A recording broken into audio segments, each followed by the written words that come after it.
Before we get started, does anyone want to get out?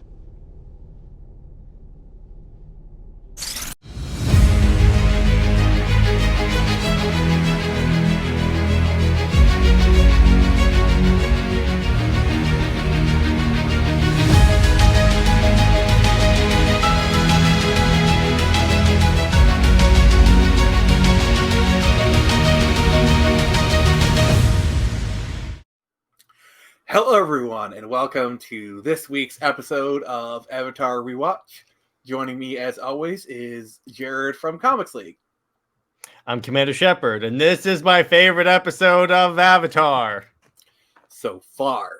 So far, yes. I hope you got the reference I was going for. I didn't, but it is still awesome. It went over my helmet. Can I explain it? Oh, let's just kind of get the intros out of the way, and then by all means. So this week we are covering episode 15, Bato of the Water Tribe. And then before you kind of explain your thing, what were your initial thoughts of this episode? Oh my gosh, was this actually really cool? And first off, I think I have my new favorite character of the show because, oh my gosh, Jen Taylor is one of those actresses. I call her the female Nolan North because she has a voice where no matter what she's voicing, you automatically know it's her, no matter what.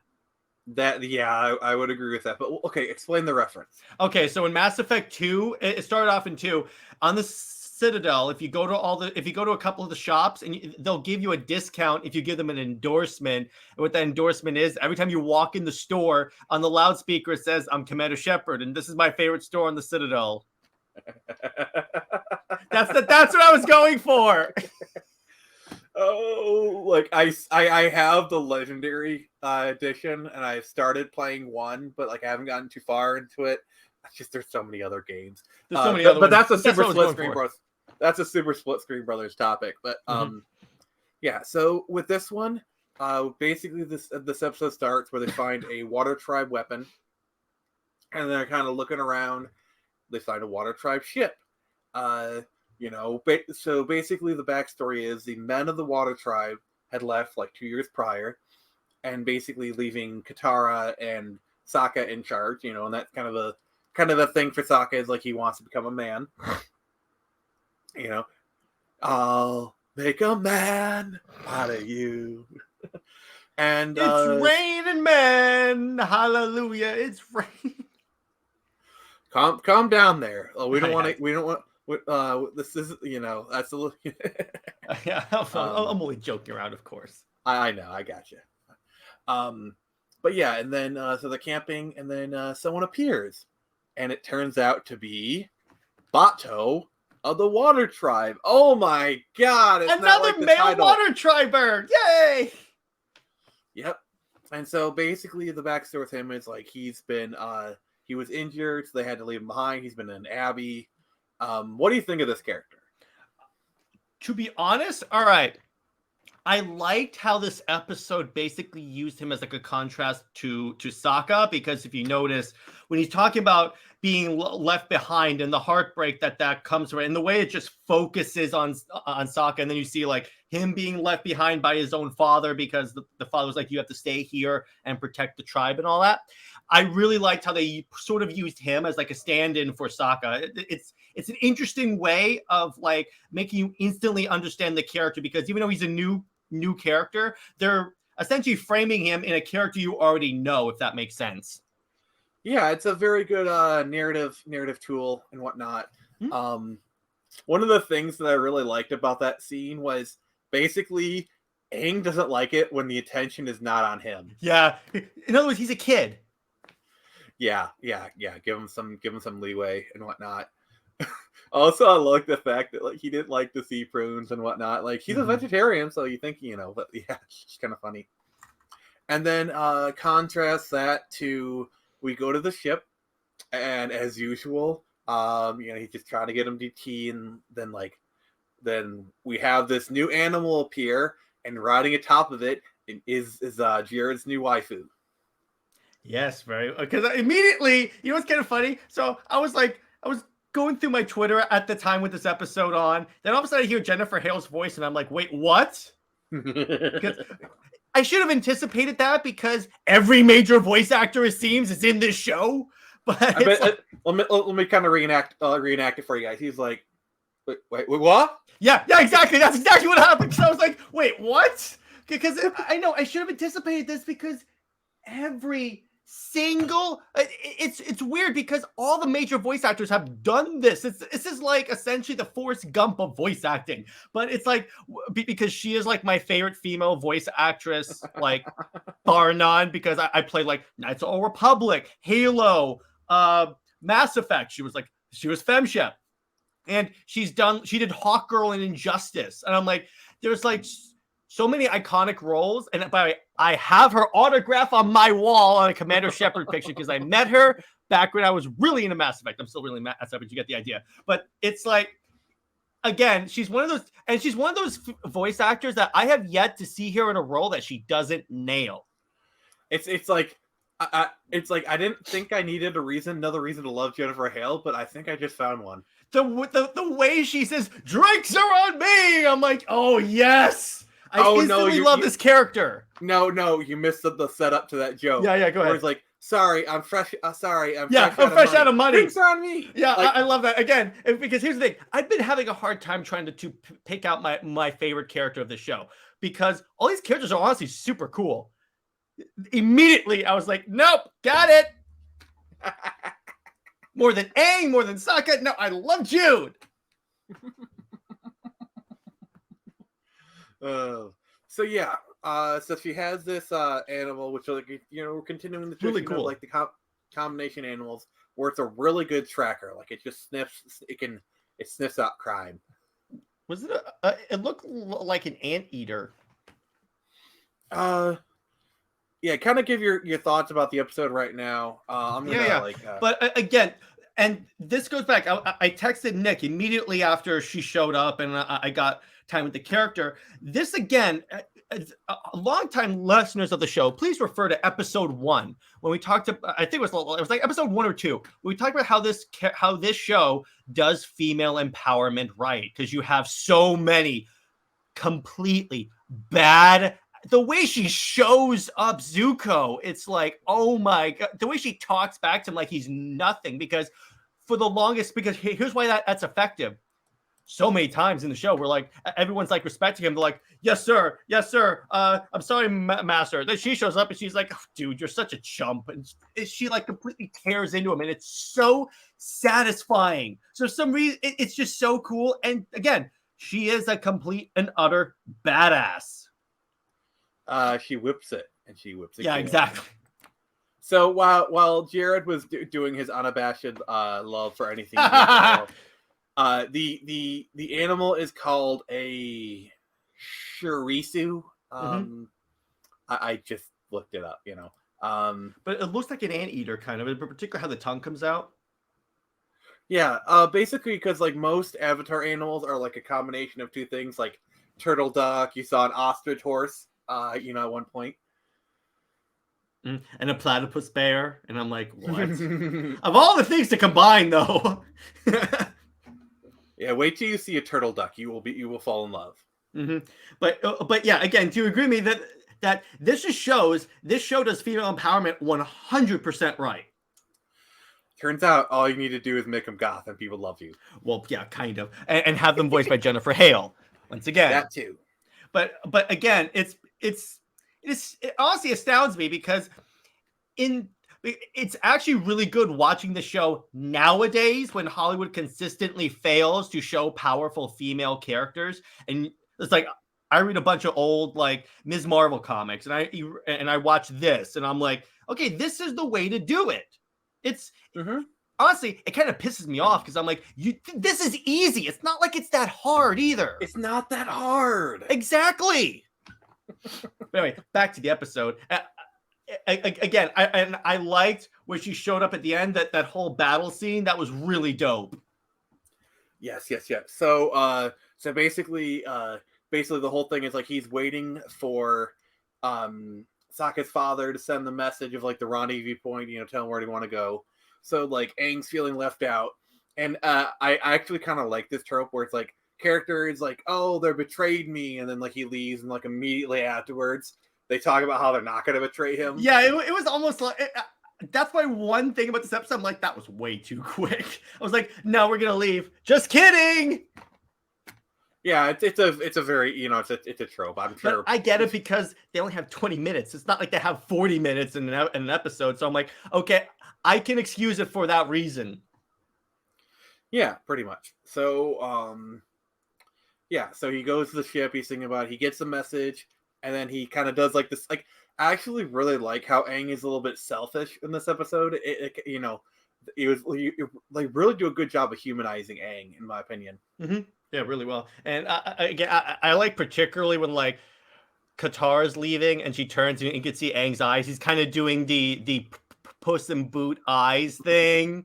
And He's really good at it. He's really good at it because he's a 12-year-old kid. But you could see he's like, please don't go. And you could see, again, it's anime, but you could feel the emotion. Oh, yeah, for sure. Yeah, and so he's feeling guilty about it. And so they talk about like this rite of passage into adulthood that Sokka never got to do because like his dad. So they do a version of it, and this is really kind of where you start to see like Sokka's ingenuity, where how he's really good at thinking on his feet. Oh yeah, yeah. Again, you know, like again, Sokka's Batman. We've already established this. You can't tell me he's not Batman. Okay, when we're done with this series, we're probably gonna do a series of episodes where like we're gonna like cast Avatar characters as like DC people. Honestly, that's a fantastic idea. That would work really well. Aang is Superman. Oh hell yes! Katara is probably a mix of Mera and Wonder Woman. Yeah. Yeah, you can't dispute that. Yeah. Suki is Black Canary, but okay, let's We'll do that later. We'll do that later. Yeah, exactly. So yeah, they kind of track things down. Aang kind of like they do like the marks and whatnot. Aang becomes like an honorary member. He's guilty. He shows the map.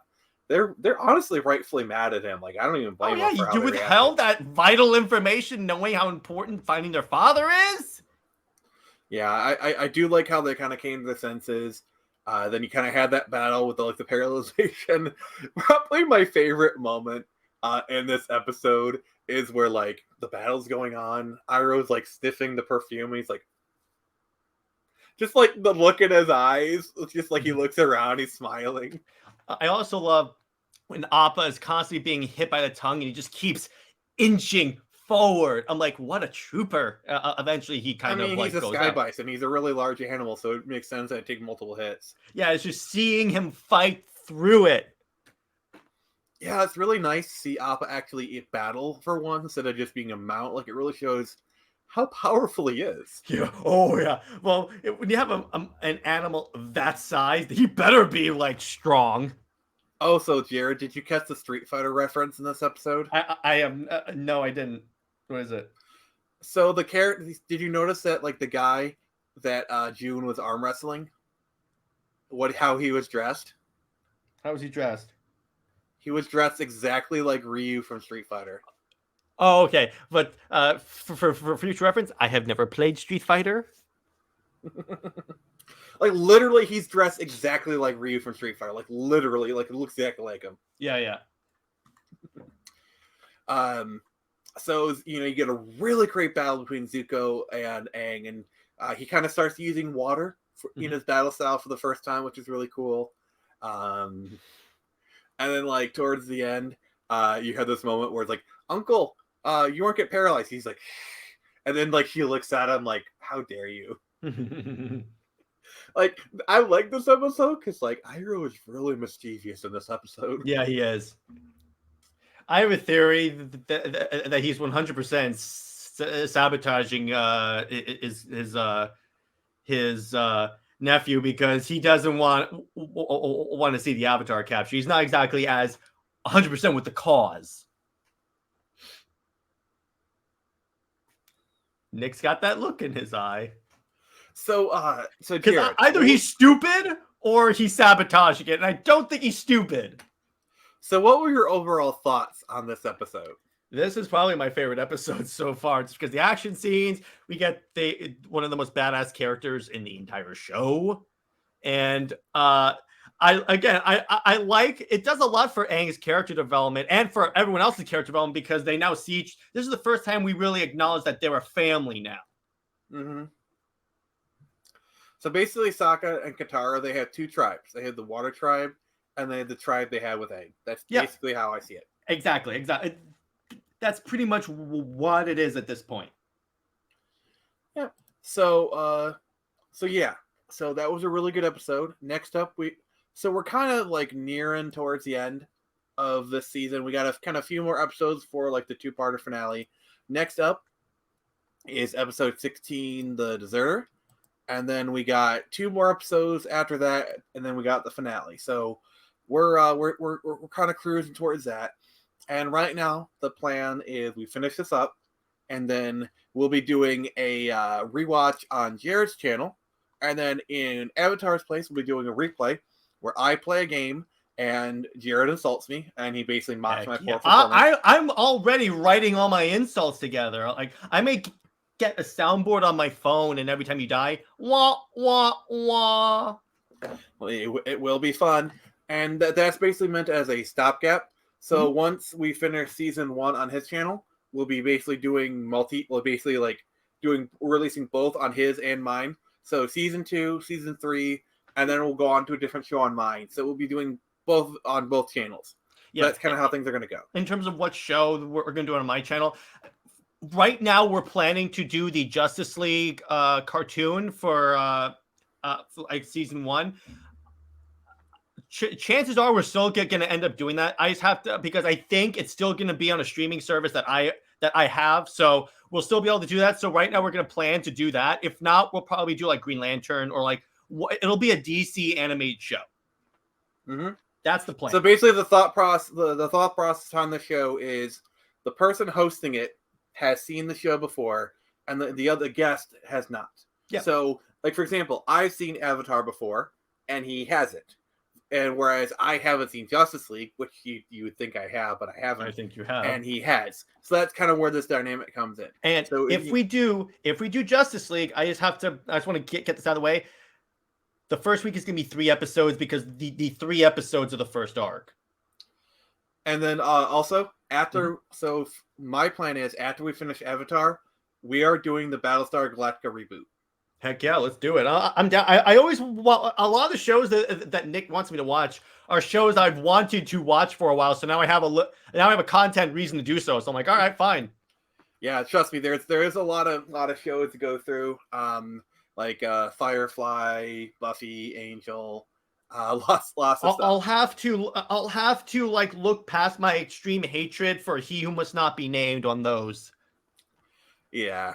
Yeah, probably hold out on Buffy for later because that's like 7 whole seasons. Where it's like Firefly is like, 13 episodes, and like Battlestar Galactica is like 4 seasons. Like, kind of do more of the shorter stuff. So that's more down the line. Yeah. So anyway, Jared, Justice League is about two seasons, I think.